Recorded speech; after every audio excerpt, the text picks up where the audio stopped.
ನಮಸ್ಕಾರ. ಕನ್ನಡ ಒನ್ನಿಗೆ ಸ್ವಾಗತ. ನಾನು ಭಾಗ್ಯನಾರಾಯಣ ಬೊಗ್ಗವರಪು. ಮಹಾರಾಷ್ಟ್ರದ ನಾಗಪುರದಲ್ಲಿ ನಿನ್ನೆ ರಾತ್ರಿ ಗಲಭೆಗಳಾಗಿದೆ. ಕೋಮು ಸಂಘರ್ಷ ಆಗಿದೆ.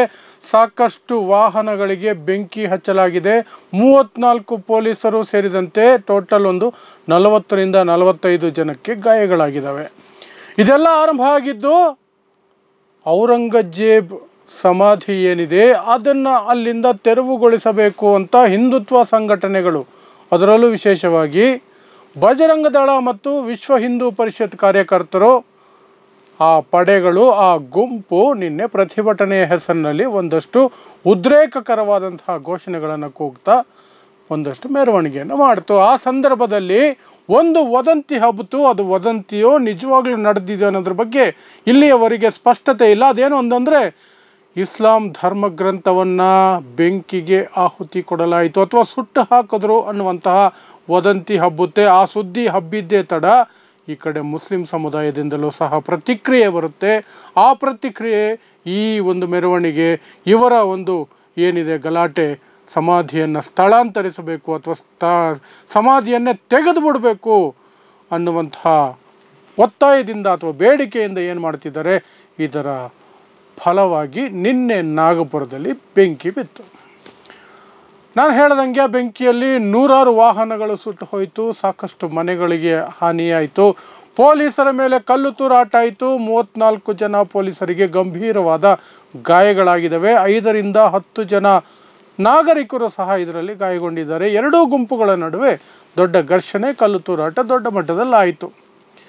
ಈಗ ಔರಂಗಜೇಬ್ ಸಮಾಧಿ ಏನಕ್ಕೆ ಇದ್ದಕ್ಕಿದ್ದ ಹಾಗೆ ದಿಢೀರಂತ ಈಗ ಭುಗಿಲೆದ್ದಿದೆ? ಹಿಂದುತ್ವ ಪಡೆಗಳು ಯಾಕೆ ಇದನ್ನು ದೊಡ್ಡ ಮಟ್ಟದಲ್ಲಿ ಈಗ ಚಾಲ್ತಿಗೆ ತಂದಿದ್ದಾವೆ ಅಂದರೆ ಅದಕ್ಕೆ 2 ಕಾರಣಗಳನ್ನು ಹುಡುಕೋಬೋದು. ಒಂದು, ಚಾವಾ ಅನ್ನುವಂತಹ ಅರ್ಧ ಸತ್ಯ ಹೇಳುವ ಸಿನಿಮಾ. ಇನ್ನೊಂದು, ಮಹಾರಾಷ್ಟ್ರದ ರಾಜಕಾರಣ, ಅಲ್ಲಿನ ಸಾಲದ ಪರಿಸ್ಥಿತಿ, ಅಲ್ಲಿನ ಸಮಸ್ಯೆಗಳು, ಅದನ್ನು ಮುಚ್ಚಿಡೋದಕ್ಕೆ ಫಡ್ನವೀಸ್ ಸರ್ಕಾರ ಬೇರೆ ಏನಾದರೂ ಒಂದು ಕಿಡಿ ಹತ್ತಿಸಬೇಕು ಅನ್ನುವಂತಹ ಪ್ರಯತ್ನ ಅಂತಲೂ ಹೇಳಲಾಗ್ತದೆ. ಸೊ ಏನಿದು ಸಮಾಧಿ ಇರುವಂತಹದ್ದು ಸಂಭಾಜಿ ನಗರ್ನಲ್ಲಿರುವಂತಹದ್ದು. ಆ ಸಮಾಧಿಯನ್ನು ತೆಗೆದು ಬಿಡಬೇಕು. ಔರಂಗಜೇಬನ ಸಮಾಧಿ. ಆತ ಕ್ರೂರ ಆಡಳಿತಗಾರ ಆಗಿದ್ದ, ಹಿಂದೂಗಳನ್ನು ಹಿಂಸಿಸ್ತಾ ಇದ್ದ. ಸಂಭಾಜಿ ಮಹಾರಾಜರನ್ನು ಹಿಂಸೆ ಮಾಡಿ ಕೊಲೆ ಮಾಡ್ತಾನೆ, ಕೊಂದು ಹಾಕ್ತಾನೆ ಅನ್ನುವಂಥದ್ದು ಮೊದಲಿನಿಂದಲೂ ಹಿಂದುತ್ವ ಪಡೆಗಳು ವಾದಿಸ್ಕೊಂಡು ಬಂದಿರುವಂತಹದ್ದು. ಅದಕ್ಕೆ ಸರಿಯಾಗಿ ಒಂದು ಸಿನಿಮಾ ಹೊರಗೆ ಬಂತು 1.5 ತಿಂಗಳ ಹಿಂದೆ. ಚಾವಾ ಅಂತ ಹೆಸರು. ವಿಕಿ ಕೌಶಲ್ ನಾಯಕತ್ವದಲ್ಲಿ ಪ್ಲಸ್ ಲಕ್ಷ್ಮಣ್ ಉಟೇಕರ್ ಅನ್ನುವಂಥವರು ನಿರ್ದೇಶನದಲ್ಲಿ ಈ ಸಿನಿಮಾ ಬಂತು. ಈ ಸಿನಿಮಾ ಅರ್ಧ ಸತ್ಯದಿಂದ ಕೂಡಿದೆ ಅಂತ ಸ್ವತಃ ನಿರ್ದೇಶಕರೇ ಒಪ್ಪಿಕೊಂಡ ರೀತಿಯಲ್ಲಿ ಒಂದು ಘಟನೆ ನಡೀತು. ಏನಂದರೆ ಅದರ ವಿರುದ್ಧ ಒಂದು ರಾಜವಂಶಸ್ಥರು ಕೇಸ್ ಹಾಕಿದರು. 100 ಕೋಟಿ ರೂಪಾಯಿ ಮಾನನಷ್ಟ ಮೊಕದ್ದಮೆ ಹಾಕ್ತೀನಿ ಅಂತ ಬೆದರಿಕೆ ಹಾಕಿದ್ರು. ಕೇಸ್ ಹಾಕಿರಲಿಲ್ಲ, ಕೇಸ್ ಹಾಕ್ತೀನಿ ಅಂತ ಬೆದರಿಕೆ ಹಾಕಿದ್ರು. ಆ ಬೆದರಿಕೆ ಹಿನ್ನೆಲೆಯಲ್ಲಿ ಚಿತ್ರದ ನಿರ್ದೇಶಕ ಲಕ್ಷ್ಮಣ್ ಉಟೇಕರ್ ಕ್ಷಮೆ ಕೇಳ್ತಾರೆ. ಅದರಲ್ಲಿ ಆಗಿರುವಂತಹ ಐತಿಹಾಸಿಕ ಪ್ರಮಾದಗಳಿಗೆ ನಾನು ಬೇಷರತ್ ಕ್ಷಮೆ ಕೇಳ್ತೀನಿ, ದಯವಿಟ್ಟು ಕೇಸ್ ಹಾಕಬೇಡಿ ಅಂತ ಅದರಿಂದ ತಪ್ಪಿಸ್ಕೊಳ್ತಾರೆ. ಅಂದರೆ ಏನರ್ಥ? ಆ ಸಿನಿಮಾದಲ್ಲಿ ಬಂದಿರುವಂತಹದ್ದು ಪೂರ್ತಿ ಸತ್ಯ ಅಲ್ಲ, ಇತಿಹಾಸವನ್ನು ತಿರುಚಲಾಗಿದೆ, ತಮ್ಮ ಅನುಕೂಲಕ್ಕೆ ತಕ್ಕಂತೆ ತಿರುಚಲಾಗಿದೆ ಅನ್ನೋದನ್ನು ಸ್ವತಃ ಚಿತ್ರದ ನಿರ್ದೇಶಕರೇ ಒಪ್ಪಿಕೊಂಡ ಹಾಗಾಯ್ತಾ ಇಲ್ವಾ? ಆದರೆ ಆ ಸಿನಿಮಾವನ್ನು ನರೇಂದ್ರ ಮೋದಿ ದೇಶದ ಪ್ರಧಾನಮಂತ್ರಿಗಳು ಮಾಡೋದಕ್ಕೆ 1000 ಕೆಲಸ ಇದೆ. ಅದೆಲ್ಲವನ್ನು ಬಿಟ್ಟು ಆ ಸಿನಿಮಾದ ಬಗ್ಗೆ ಮಾತಾಡ್ತಾರೆ. ಅದು ಒಬ್ಬೊಬ್ಬೊಬ್ಬ ಸೂಪರ್ ಆಗಿದೆ ಅಂತ ಹೊಗಳಿ ಬಿಸಾಕ್ತಾರೆ. ಇನ್ನೊಂದು ಕಡೆ ದೇವೇಂದ್ರ ಫಡ್ನವೀಸ್ ಸಹನು ಅದೇ ಕೆಲಸವನ್ನು ಮಾಡ್ತಾರೆ. ಪ್ಲಸ್ ದೇವೇಂದ್ರ ಫಡ್ನವೀಸ್ ಇದೇ ಹಿನ್ನೆಲೆಯಲ್ಲಿ ಔರಂಗಜೇಬ್ ಸಮಾಧಿಯ ಬಗ್ಗೆ ಒಂದಷ್ಟು ಹೇಳಿಕೆಗಳನ್ನು ವಿಧಾನಸಭೆಯಲ್ಲಿ ಮತ್ತು ಹೊರಗೆ 2 ಕಡೆ ಕೊಡ್ತಾರೆ. ನಮ್ಮ ದುರಾದೃಷ್ಟ ನೋಡಿ, ಔರಂಗಜೇಬನಂತವನ ಸಮಾಧಿಯನ್ನು ಸಹ ರಕ್ಷಣೆ ಮಾಡಬೇಕಾದ ಕಾನೂನಾತ್ಮಕ ಜವಾಬ್ದಾರಿ ನಮ್ಮ ಮೇಲಿದೆ ಅನ್ನುವ ಹೇಳಿಕೆಯನ್ನು ಕೊಡ್ತಾರೆ. ಈ ಹೇಳಿಕೆ ಕೊಡೋದ್ರ ಮೂಲಕ ಯಾವ ಗುಂಪುಗಳು ಒಳಗೊಳಗೆ ಸ್ವಲ್ಪ ಕುತಂತ್ರ ಷಡ್ಯಂತ್ರ ನಡೆಸ್ತಾ ಇತ್ತೋ, ಔರಂಗಜೇಬನ ಸಮಾಧಿಯನ್ನು ತೆಗೆದು ಬಿಡಬೇಕು ಅಲ್ಲಿಂದ ಅಂತ, ಅವುಗಳಿಗೆ ಕುಮ್ಮಕ್ಕು ಸಿಕ್ತು. ಒಂದು ಕಡೆ ಸಿನಿಮಾ, ಆ ಸಿನಿಮಾ ನೋಡಿದ ಮೇಲೆ ಜನ ಹುಚ್ಚಿದ್ದಂಗೆ ಆಡ್ತಾ ಇರೋದು, ಪ್ಲಸ್ ಪ್ರಧಾನಮಂತ್ರಿಗಳೇ ಅದ್ರ ಬಗ್ಗೆ ಮಾತಾಡ್ತಿರೋದು, ಚೀಫ್ ಮಿನಿಸ್ಟರ್ ಅದ್ರ ಬಗ್ಗೆ ಮಾತಾಡ್ತಿರೋದು, ಇಷ್ಟು ಸಾಕಿತ್ತು ಈ ಕಿಡಿಗೇಡಿಗಳಿಗೆ. ನಿನ್ನೆ ರಾತ್ರಿ ಒಂದಷ್ಟು ಗಲಾಟೆ ಮಾಡೋದಕ್ಕೆ ಶುರು ಮಾಡಿದ್ರು. ಅದಕ್ಕೆ ಬೆಂಕಿಗೆ ಎಕ್ಸ್ಟ್ರಾ ತುಪ್ಪ ಸುರಿಯೋದಕ್ಕೆ ಅಂತ ಹೈದರಾಬಾದಿನಿಂದ ರಾಜಾ ಸಿಂಗ್, ನಿಮಗೆಲ್ಲ ಗೊತ್ತಿರಬಹುದು, ಕೋಮುದ್ವೇಷ ಪ್ಲಸ್ ದ್ವೇಷ ಭಾಷಣಗಳಿಗೆ ಫೇಮಸ್ ಆ ವ್ಯಕ್ತಿ. ಒಂದಷ್ಟು ದಿನ ಕೋಮುದ್ವೇಷದ ಮಾತುಗಳು ಅತಿಯಾಯಿತು ಅಂತ BJPಯವರೇ ಅಮಾನತಿನಲ್ಲಿಟ್ಟಿದ್ರು. ಆ ನಂತರ ವಾಪಸ್ ತಗೊಂಡಿದ್ದಾರೆ. ಆ ವ್ಯಕ್ತಿ ತೆಲಂಗಾಣದಿಂದ ಬಂದು ಮಹಾರಾಷ್ಟ್ರದಲ್ಲಿ ಔರಂಗಜೇಬ್ ವಿಚಾರವಾಗಿ ಕಿಡಿ ಹತ್ತಿಸ್ತಾ ಇರೋದು. ಅದು ಚುನಾವಣೆ ಸಂದರ್ಭದಲ್ಲೂ ನಡೆಸಿದ್ರು, ಲೋಕಸಭಾ ಚುನಾವಣೆ ಸಂದರ್ಭದಲ್ಲೂ ಅದೇ ವ್ಯಕ್ತಿ ನಡೆಸಿದ್ದು. ಈಗಲೂ ಸಹ ಆ ವ್ಯಕ್ತಿಯ ಕೈವಾಡ ಇದೆ ಅಂತ ಹೇಳಲಾಗ್ತಿದೆ. ಪ್ಲಸ್ ಈ ಸಮಯಕ್ಕೆ ಸರಿಯಾಗಿ ಕೆಲವರು ಹೇಳ್ತಾರೆ, ಹೌದು ನಿಜವಾಗ್ಲೂ ಸಹ ಧರ್ಮಗ್ರಂಥಕ್ಕೆ ಬೆಂಕಿ ಕೊಡಲಾಯಿತು, ಧರ್ಮಗ್ರಂಥವನ್ನು ಸುಟ್ಟು ಹಾಕಿದ್ರು ಹಿಂದುತ್ವ ಪಡೆಗಳು ಅಂತ. ಅದನ್ನು ವದಂತಿ ಅಂತ ಇಲ್ಲಿವರೆಗೂ ಎಲ್ಲರೂ ಹೇಳ್ತಿದ್ದಾರೆ. ಯಾಕೆಂದರೆ ಅದನ್ನು ಸುಟ್ಟಿದ್ದರ ಬಗ್ಗೆ ಸಾಕ್ಷ್ಯಾಧಾರಗಳು ಸಂಪೂರ್ಣವಾಗಿ ಸಿಕ್ಕಿಲ್ಲ.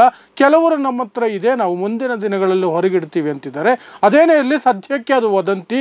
ಆ ವದಂತಿ ಹಬ್ಬಿದ ಹಿನ್ನೆಲೆಯಲ್ಲಿ ಮುಸ್ಲಿಂ ಸಮುದಾಯ ಸಹ ಬೀದಿಗೆ ಬಂತು. ಆಗ ಎರಡು ಗುಂಪುಗಳ ನಡುವೆ ಕಲ್ಲು ತೂರಾಟ, ಘರ್ಷಣೆ ಆಯಿತು. ಅದರಿಂದ ನಿನ್ನೆ ಅಷ್ಟೆಲ್ಲ ಘಟನೆಗಳಾಯಿತು. ಇನ್ನು ಮಹಾರಾಷ್ಟ್ರದಲ್ಲಿ ಇಂತಹ ಪರಿಸ್ಥಿತಿ ನಿರ್ಮಾಣ ಮಾಡೋದಕ್ಕೆ ಸ್ವತಃ ಮುಖ್ಯಮಂತ್ರಿಗಳೇ ಕುಮ್ಮಕ್ಕು ಕೊಡ್ತಾ ಇದ್ದಾರೆ, ಅಥವಾ ಅಲ್ಲಿನ ಪರಿಸ್ಥಿತಿಯನ್ನು ಮಹಾರಾಷ್ಟ್ರ ಏನು ಸಂಕಷ್ಟಕ್ಕೆ ಸಿಲುಕೊಂಡಿದೆ ಅದು ಜನರಿಗೆ ಗೊತ್ತಾಗಬಾರ್ದು, ಅದರ ಬಗ್ಗೆ ಚರ್ಚೆಗಳಾಗಬಾರ್ದು, ಜನರನ್ನು ಈ ಧಾರ್ಮಿಕ ವಿಚಾರಗಳಲ್ಲಿ, ಭಾವನಾತ್ಮಕ ವಿಚಾರಗಳಲ್ಲಿ ಬ್ಯುಸಿ ಇಡಬೇಕು ಅನ್ನುವಂಥ ಕಾರಣಕ್ಕಾಗಿ ಇವರು ಆ ಕೆಲಸ ಮಾಡ್ತಿದ್ದಾರೆ. ಅಂದರೆ ಅಲ್ಲಿನ ಪರಿಸ್ಥಿತಿ ಹೌದು ಅನ್ನೋದಕ್ಕೆ ಪೂರಕವಾದಂತಹ ವಾತಾವರಣವನ್ನು ಸೃಷ್ಟಿ ಮಾಡುತ್ತೆ. ಮಹಾರಾಷ್ಟ್ರದಲ್ಲಿ ಸದ್ಯಕ್ಕೆ ಇರುವಂತಹ ಸಾಲ 9.32 ಲಕ್ಷ ಕೋಟಿ ರೂಪಾಯಿ. 9.32 ಲಕ್ಷ ಕೋಟಿ ಸಾಲ ಇದೆ ಮಹಾರಾಷ್ಟ್ರದಲ್ಲಿ. ಪ್ಲಸ್ ರೈತರು ದಿನ ಬೆಳಗಾದರೆ ಇತ್ತೀಚಿನ ದಿನಗಳಲ್ಲಿ ದೊಡ್ಡ ಮಟ್ಟದಲ್ಲಿ ಆತ್ಮಹತ್ಯೆಗಳು ಮಾಡ್ಕೊಳ್ತಿದ್ದಾರೆ. ಆಮೇಲೆ ಅವ್ರದ್ದೊಂದು ಚುನಾವಣೆಗೂ ಮೊದಲು ಆಗ ಏಕನಾಥ್ ಶಿಂದೆ ಮುಖ್ಯಮಂತ್ರಿ ಆಗಿದ್ದರು. ಇದೇ NDA ಸರ್ಕಾರ ಮಹಾರಾಷ್ಟ್ರದಲ್ಲಿ BJP ಪ್ಲಸ್ ಶಿವಸೇನೆಯ ಶಿಂದೆ ಬಣದ ಜಂಟಿ ಸರ್ಕಾರ ಏನಿತ್ತಲ್ಲ, ಮೈತ್ರಿ ಸರ್ಕಾರ, ಆಗ ಚುನಾವಣೆ ಗೆಲ್ಲಲೇಬೇಕು ಅನ್ನೋ ಕಾರಣಕ್ಕಾಗಿ ಮಹಿಳೆಯರಿಗೆ ತಿಂಗಳಿಗೆ 2,000 ರೂಪಾಯಿ ಹಾಕ್ತೀವಿ, ಅದನ್ನು ಜಾಸ್ತಿ ಮಾಡ್ತೀವಿ ಚುನಾವಣೆ ಆದಮೇಲೆ ಅಂತ ಅದಕ್ಕೊಂದು ಹೆಸರು ಕೊಟ್ಟರು. ಲಾಡ್ಕಿ ಬೆಹನ್ ಅನ್ನುವಂತಹ ಹೆಸರು ಕೊಟ್ಟರು. ಯಾರೆಲ್ಲ ರಿಜಿಸ್ಟರ್ ಮಾಡ್ಕೊಳ್ತಾರೋ ಮಹಿಳೆಯರು ಅವರೆಲ್ಲರ ಅಕೌಂಟ್ಗೂ ದುಡ್ಡು ಹಾಕ್ಬಿಟ್ರು. ಚುನಾವಣೆ ಶುರುವಾಗೋದಕ್ಕೆ ಮೊದಲೇ ಇದನ್ನು ಆರಂಭ ಮಾಡಿದ್ರು. 3 ಕಂತುಗಳನ್ನು ಹಾಕ್ಬಿಟ್ಟಿದ್ರು ಮತದಾನದ ಸಮಯಕ್ಕೆ. ಇದು ಖುಷಿ ಕೊಟ್ಬಿಡ್ತು ಮಹಿಳೆಯರಿಗೆ. ಅವರೇನು ಅಂದ್ಕೊಂಡ್ರು, ಕಂಟಿನ್ಯೂಸ್ ಆಗಿ ಇದು ಬರುತ್ತೆ, ಓಟ್ ಹಾಕಿಸ್ಕೋಬೇಕಿತ್ತಲ್ಲ. ಹಾಗಾಗಿ ಎಷ್ಟೆಲ್ಲ ಮಹಿಳೆಯರು, ಅದು ಒಬ್ಬಳೇ ಮಹಿಳೆ 4-5 ಅಪ್ಲಿಕೇಶನ್ ಹಾಕಿದ್ರು, 4-5 ಸಲ ದುಡ್ಡು ಹಾಕ್ಬಿಡೋದು ಅವ್ರ ಅಕೌಂಟ್ಗೆ. ಯಾರೆಲ್ಲ ಅಪ್ಲಿಕೇಶನ್ ಹಾಕಿದ್ರು, ನೋ ಚೆಕ್ಕಿಂಗ್, ನೋ ವೆರಿಫಿಕೇಷನ್, ಯಾವ ಆಧಾರ ದಾಖಲೆ ಏನೂ ಕೇಳಲಿಲ್ಲ ಸರ್ಕಾರ, ಹಾಕು ದುಡ್ಡು ಮಹಿಳೆಯರಿಗೆ ಅಂತ ಹಾಕಿದ್ರು. ಓಟು ಪಡೆದ್ರು, ಗೆದ್ದಾಯಿತು. ಈಗ ಕೂತ್ಕೊಂಡು ಅದನ್ನು ಫಿಲ್ಟರ್ ಮಾಡ್ತಾ ಇದ್ದಾರೆ. ಫಿಲ್ಟರ್ ಮಾಡೋದು ಮಾತ್ರ ಅಲ್ಲ, ಕೆಲವು ಅನರ್ಹ ಮಹಿಳೆಯರು ಸಹ ಈ ಹಿಂದೆ ದುಡ್ಡು ತೊಗೊಂಡ್ಬಿಟ್ಟಿದ್ದಾರೆ, ನೀವು ದುಡ್ಡು ವಾಪಸ್ ಕೊಡಿ ಅಂತ ನೋಟಿಸ್ ಕೊಡ್ತಾ ಇದ್ದಾರೆ. ಅದು ದೊಡ್ಡ ಮಟ್ಟದಲ್ಲಿ ಈಗ ಅಲ್ಲಿ ಅಸಮಾಧಾನಕ್ಕೆ ಅವಕಾಶ ಮಾಡಿಕೊಟ್ಟಿದೆ. ಇದನ್ನು ಬಚ್ಚಿಡಬೇಕು. ಒಂದು ಕಡೆ ರಾಜ್ಯದ ಸಾಲ 9.32 ಲಕ್ಷ ಕೋಟಿ, ಇನ್ನೊಂದು ಕಡೆ ರೈತರ ಆತ್ಮಹತ್ಯೆಗಳು, ಇನ್ನೊಂದು ಕಡೆ ಈ ಯೋಜನೆಗಳ ಹೆಸರಿನಲ್ಲಿ ಈ ಹಿಂದೆ ಓಟ್ಗಾಗಿ ಎಲ್ಲ ಮಾಡಿದ್ವಿ, ಈಗೆಲ್ಲ ಕಟ್ ಮಾಡಬೇಕು. ಅದಕ್ಕೆ ಏನು ಮಾಡಬೇಕು ಅದನ್ನು ಮಾಡ್ತಿದ್ದಾರೆ. ಅದರಿಂದ ಅಸಮಾಧಾನ. ಪ್ಲಸ್ ಕಾನೂನು ಸುವ್ಯವಸ್ಥೆ ಸಂಪೂರ್ಣವಾಗಿ ಮಹಾರಾಷ್ಟ್ರದಲ್ಲಿ ಕುಸಿದಿದೆ. ನಿಮಗೆಲ್ಲ ಗೊತ್ತಿರ್ಬೋದು, ಬಾಬಾ ಸಿದ್ದಿಕಿ ಕೊಲೆ ಆಗಿದ್ದು, ಸಲ್ಮಾನ್ ಖಾನ್ ಮನೆ ಮೇಲೆ ಗುಂಡಿನ ದಾಳಿ ಆಗಿದ್ದು, ಸೈಫ್ ಅಲಿ ಖಾನ್ ಮನೆಗೆ ಕಳ್ಳ ನುಗ್ಗಿ ದಾಳಿ ಮಾಡಿದ್ದು, ಮಾರಣಾಂತಿಕ ಹಲ್ಲೆ ಮಾಡಿದ್ದು. ಅಷ್ಟು ಮಾತ್ರ ಅಲ್ಲ, ಇನ್ನೊಂದಷ್ಟು ಘಟನೆಗಳು ಸಿಕ್ಕಾಪಟ್ಟೆ ನಡೀತಾ ಇದೆ ಮಹಾರಾಷ್ಟ್ರದಲ್ಲಿ. ಕಾನೂನು ಸುವ್ಯವಸ್ಥೆ ಅನ್ನೋದು ಇದೆಯಾ ಅಂತ ಆ ಒಂದು ವಿಪಕ್ಷಗಳು ಪ್ರಶ್ನೆ ಮಾಡುವ ಮಟ್ಟಕ್ಕೆ ನಡೀತಾ ಇದೆ. ಸೊ ಅದನ್ನು ಮರೆಮಾಚೋದಕ್ಕೆ, ಅದರಿಂದ ಜನರ ಗಮನವನ್ನು ಬೇರೆಡೆ ಸೆಳೆಯೋದಕ್ಕೆ ಈ ಔರಂಗಜೇಬ್ ಸಮಾಧಿ ವಿಚಾರವನ್ನು ಸರ್ಕಾರವು ಸಹ ಕೈಗೆ ತಗೊಂಡಿದೆಯಾ? ಚಾವಾ ಸಿನಿಮಾದಲ್ಲಿ ಸಂಭಾಜಿ ಮಹಾರಾಜರ ಬಗ್ಗೆ ಏನೆಲ್ಲ ಹೇಳಿದ್ದಾರೆ, ಅದೇ ಸಂಭಾಜಿ ಮಹಾರಾಜ್ ಬಗ್ಗೆ, ಶಿವಾಜಿಯ ಮಗ ಸಂಭಾಜಿ ಮಹಾರಾಜ್ ಬಗ್ಗೆ ಗೋಲ್ವಾರ್ಕರ್ ಮತ್ತು ಸಾವರ್ಕರ್ ಏನು ಹೇಳಿದ್ದಾರೆ ಅದನ್ನು ಸಿನಿಮಾದಲ್ಲಿ ತೋರಿಸ್ಬೇಕಿತ್ತಲ್ವಾ. ಶಿವಾಜಿ ಏನು ಯಾವ ರೀತಿ ನಡ್ಕೊಂಡಿದ್ರು ತನ್ನ ಮಗನ ವಿರುದ್ಧ, ಮಗನ ನಡವಳಿಕೆ ವಿರುದ್ಧ, ಮಗನ ನಡವಳಿಕೆ ಸರಿ ಇಲ್ಲ ಅಂತ ಶಿವಾಜಿ ಏನು ಶಿಕ್ಷೆ ಕೊಟ್ಟಿದ್ರು ಅದರ ಬಗ್ಗೆ ಸಿನಿಮಾದಲ್ಲಿ ಎಲ್ಲೂ ಇಲ್ಲ. ಸಾವರ್ಕರ್ ಗೋಲ್ವಾರ್ಕರ್ BJPಯ ಗುರುಗಳು, ಅವರು ಹೇಳಿದ್ದಾದರೂ ಹೇಳಬೇಕಾಗಿತ್ತಲ್ಲ. ಅವರಿಬ್ಬರು ಹೇಳ್ತಾರೆ ಸಂಭಾಜಿ ಮಹಾರಾಜ್ ಸ್ತ್ರೀಲೋಲ, ಹೆಂಗಸರ ಚಟ ಇತ್ತು, ಕುಡಿತಾ ಇದ್ದ ಸಿಕ್ಕಾಪಟ್ಟೆ, ಶಿವಾಜಿ ಸಿಕ್ಕಾಪಟ್ಟೆ ಸಿಟ್ಟು ಮಾಡ್ಕೊಂಡಿದ್ರು ಅಂತೆಲ್ಲ ಅವರಿಬ್ಬರೇ ಬರೆದಿದ್ದಾರೆ.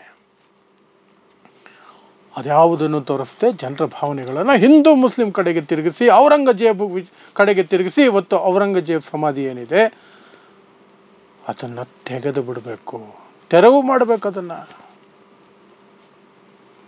ಈ ಮಟ್ಟಕ್ಕೆ ತಗೊಂಡೋಗಿ ಇಟ್ಟಿದ್ದಾರೆ, ಅದನ್ನು ಈ ಮಟ್ಟಕ್ಕೆ ತಗೊಂಡು ಇಟ್ಟಿದ್ದಾರೆ. ಸೊ ನಿನ್ನೆ ರಾತ್ರಿ ಅದೇ ಪ್ರಯತ್ನ ಹಿಂದುತ್ವ ಪಡೆಗಳು ಮಾಡಬೇಕಾದ್ರೆ ಧರ್ಮ ಗ್ರಂಥಕ್ಕೆ ಬೆಂಕಿ ಹಚ್ಚಲಾಗಿದೆ ಅನ್ನುವ ಸುದ್ದಿ ದೊಡ್ಡ ಮಟ್ಟದಲ್ಲಿ ಇನ್ನೊಂದಷ್ಟು ಗಲಭೆಗೆ ಸಾಕ್ಷಿಯಾಯಿತು. ಈಗ 45 ಜನರನ್ನು ಬಂಧಿಸಿದಾರಂತೆ.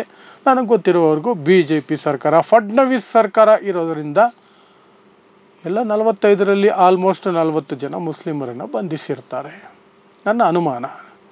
ಪಟ್ಟಿ ಇನ್ನೂ ಹೊರಗಡೆ ಬಿಟ್ಟಿಲ್ಲ ಸರ್ಕಾರ, ಬಟ್ ಅದೇ ಆಗಿರುತ್ತೆ. 100 ಮನೆಗಳು, 1000 ವಾಹನಗಳು ಎಲ್ಲ ಬೆಂಕಿಗಾಹುತಿ, ಸರ್ವನಾಶ. ರಾಜಕೀಯ ಲಾಭಕ್ಕೆ ಒಂದು ಯಾವುದೋ ಸಿನಿಮಾ ತಂಡಕ್ಕೆ ಒಂದಷ್ಟು 100 ಕೋಟಿ, 500 ಕೋಟಿ, 600 ಕೋಟಿ ದುಡ್ಡು ಮಾಡ್ಕೊಳ್ಳೋದಕ್ಕೆ ಮಹಾರಾಷ್ಟ್ರಕ್ಕೆ ಬೆಂಕಿ ಅಷ್ಟೇ. ನೋಡ್ತಾ ಇರಿ ಸಮಾಜಕ್ಕಾಗಿ ಕನ್ನಡ 1 ನ್ಯೂಸ್. ನಮಸ್ಕಾರ.